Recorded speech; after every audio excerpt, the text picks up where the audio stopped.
जिला भक्कर में मुमकिना सैलाबी सूरत-ए-हाल और हीट व्यू के पेश नजर जिले इंतजामिया ने तैयारियां मजीद तेज कर दी हैं। सैलाब और हीट व्यू से निपटने के लिए जिले इंतजामिया की चौमुख एक्सरसाइज का इनेकाद। मजीद तफसीलात यासीन खोखर की इस रिपोर्ट में देखिए।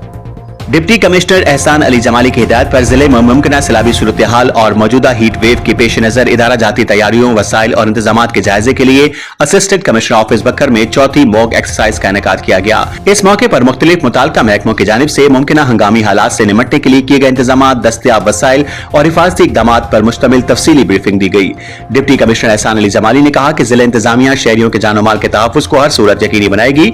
उन्होंने बताया कि जिले बकर में इस वक्त सैलाबी सूरत हाल तसल्ली बख्श है, ताहम जिले इंतजामिया तमाम मुताल्लिका इदारों के साथ मुसलसल राब्ते में है और किसी भी मुमकिना सूरत हाल से बर वक्त निपटने के लिए तमाम जरूरी इंतजाम मुकम्मल किए हुए हैं। डिप्टी कमिश्नर को ब्रीफिंग देते हुए बताया गया कि मुमकिना सैलाबी सूरत हाल से मौसर अंदाज में निपटने के लिए सुपर बंद के स्ट्रक्चर की पुख्तगी और मुरम्मत का काम तेजी से जारी है ताकि हिफाजती बंद को मजीद मजबूत और महफूज बनाया जा सके। मजीद बताया गया कि महकमा लाइफ स्टॉक की जानिब से देही इलाकों में मवेशी पाल हजरात को हीट वेव के दौरान जानवरों को शदीद गर्मी के मुजर असरा से महफूज रखने, मुनासिब साया, साफ पानी, चारे और दीगर हिफाजती तदबीर के हवाले से भरपूर आगाही फराहम की जा रही है। डिप्टी कमिश्नर को असिस्टेंट कमिश्नर गुलाम मोहिउद्दीन रजा और district emergency officer Ali Hasnain ने मॉक एक्सरसाइज के दौरान किए गए इंतजाम, फील्ड में जारी सरगर्मियां और मुताल्लिका महकमों की तैयारियों से मुतालिक तफसीली ब्रीफिंग दी।